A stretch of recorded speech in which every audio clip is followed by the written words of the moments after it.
Hey traders, Cousin Vinny coming to you from theclosingprint.com on Sunday the 27th of July with a quick market read and a watch list for tomorrow. First off, I'm not expecting much because earnings are pretty much in full swing, and it seems a lot of stocks that I've been following have been marking time until earnings actually come out.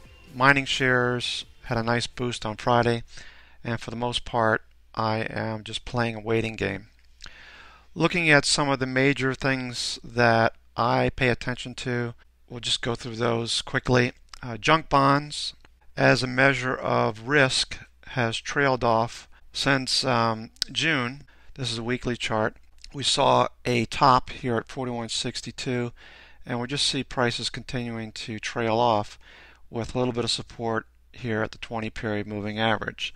Notice the Kirby that we have down here, we have a lot of support. But I am watching junk relative to the S&P 500. We can see it continues to move lower, and we have a MACD cross, which is not what you want to see if you are bullish going into the next few weeks. Looking at a chart of the weekly Nasdaq Composite, we broke above this level at 43.71.71, pushed higher, and now we're flagging. Have a little bit of a pennant here. Note MACD is starting to hesitate a little bit. We'll keep an eye on that. And we see the number of stocks on the Nasdaq trading above their 50 period moving average is moving lower. So this bullish move is being participated by less and less stocks, just as something to keep an eye on. Also, the strength of the composite to S&P since April-May, we saw this indicator continuing to move higher. Gold, as you know, we have been paying attention to miners for the last 2 to 3 weeks. We're in a nice triangle pattern here. Prices are trying to get back above this Kirby level, and we have this zone here to trade in if we're going to manage to get back above this trend line and push higher. Note MACD, and also note the strength of gold to the S&P continues to move sideways, and again we'll be watching this going into the week. The industrials, only 30 stocks, so just keep that in mind, broke above 16,588. We're above 17,000.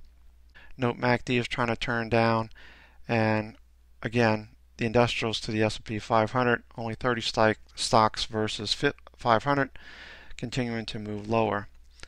The New York Stock Exchange Composite Index, we had a spinning top, a doji the week before, and a red candle 3 weeks prior. The Russell has been the most weak. We've been following this trend line. We got up to that level, retested the area, and then we moved lower. We see MACD has given us a cross to the downside, and strength relative to the S&P 500 continues to move lower. S&P 500 put in a long-legged doji this past week. We're moving sideways for the most part for the last 4 weeks, and we're just watching how junk bonds, gold, and the small caps continue to perform over the next few weeks. If gold continues to shine, move higher in the face of a higher US dollar, and we see small caps continue to move lower, that continues to throw up red flags in the face of a summertime trade. So that's the way we're positioning ourselves going into the week. The 10-year yield continues to move down in this descending channel, descending wedge, depending on where you draw your trend lines. These levels that we saw back in 2010 as support and in resistance in 2011, 2012, and support again in 2013 are in play as we speak. If we break down below this level and take out this trend line, that could be very bullish for REITs. Keeping that in focus is something that we'll continue to pay attention to. Note MACD continues to move lower as well on the 10-year yield. XII, the Arca Institutional Index, this is a composite of the top 75 stocks that most institutional investors hold as their core portfolio. Note that this index has outperformed the S&P 500 on a weekly basis. Most recently continues to move higher, where S&P 500, as we said, put in a long-legged doji last week and continues to move sideways. We're moving sideways to a little bit higher, and relative to the S&P 500, we continue to move higher as well on the XII. The AGG, Barclays Aggregate Bond Fund, more of a short-term treasuries, continues to flag here, cup and handle pattern. The MAs are continuing to move higher. This looks very bullish for the Barclays Aggregate Bond Fund. We trade the VBTIX, which uses AGG as its benchmark. Looks pretty much relatively the same. We have this break above this 1077 level, continue to move higher, and our moving averages are moving higher as well. So this looks very bullish. Continuation going into the rest of the summer. The junk bond index continues to move lower and bonds continue to move higher. It just indicates to me that smart money is positioning or hedging themselves for a possible downside move on the S&P 500. The move higher in the S&P 500 is being participated fewer and fewer stocks, and the volume is continuing to taper off as well. If you look at the monthly chart on the S&P 500, you can see what I'm talking about. The volume continues to taper off since 2009, where we saw our peak in volume when the market turned around, and now we're continuing to move lower, and now we're starting to taper off very quickly as prices continue to move higher and get very close to the 2000 level. I noted previously on S&P 500 monthly chart that taking this low and this high at 2000, that the 382 is right around the 1500 level, and the 50% level from this retracement from this level here in 2000 level up to this high measured to around 2000. The 50% retracement is right here at 1500, which also coincides with these previous highs. That's a 25% retracement, so I don't see that happening, but that's just something that I'm paying attention to and have been charting recently. And lastly, looking at TLT, which we've been paying pretty much very close attention to since the January double bottom and breakout above the longer term moving averages, the 20 period here on the weekly chart. We see the Bollinger Bands have contained prices, just continue to march up. We had the sideways action in the springtime, move sideways, and now we broke above this longer term trend line, and prices continue to move higher. We have 119.81 or 120 in our sights, and we continue to be bullish on the 20 and 30 year bonds, as well as the shorter term treasuries and our VBTIX fund. Let's run a scan, a Bollinger Band, and we're going to edit this because I previously checked out the scooter score was at 80 and we got fewer names. So let's check this, bring this down to 50. We'll run the scan and we're going to store this. 29 names. We had 16 prior when we had at 70 scooter score. So, alright. So let's take a look at this. We're going to sort by sectors. Note technology, staples, materials has some names, industrials, healthcare, financials. These are banks and REITs, more REITs than the rest. Energy and cyclicals. Again, I'm not expecting much in terms of stocks showing up only because it's in the middle of earnings. And if you're like me, we don't like to trade going into earnings, so we're either out of a position prior to earnings announcements or we trade post earnings like we did on UA last week. Let's sort these by percent change, see what performed the best. Healthcare, industrials, JetBlue did really well. We had this break above this level. We had this really weird candle on Thursday and we moved back up on Friday. We haven't yet to take out that 1159 level. But note MACD is trying to cross. This looks pretty good on JetBlue. BARD, BCR breaking above highs here at 1459 or attempting to. Note the Bollinger Bands are squeezing and are expanding at present, with 200 period is moving up quite nicely, and we have a MACD push off the zero line and stochastics moving higher.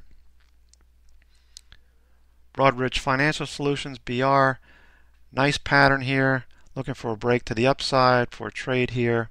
Broadridge is in the internet mobile delivery services business, and we have about 1.1% short. It reports unconfirmed in August, the first week, August the 8th, so keep that in mind. Cognizant, CTSH, breaking above a level here that we pointed out a couple of weeks ago, and again last week. We have this Kirby level that prices continue to ascend. The company is in the business of software services, not that much in the way of short percent, and it also reports earnings on 8/6. Note MACD and stochastics. Cooper Tire, we pointed this one out, nice cyclical, continuing to move higher along the 10-period moving average. Cooper also reports, I believe, 8/7, first week of August. Continues to look good. MACD cross, stochastics is turning back up. We had some nice volume here. So prices could conceivably move quickly to the upside as we approach earnings, as an earnings trade. Another REIT, Cousins Properties. We've been watching this one and trading it over the last few months.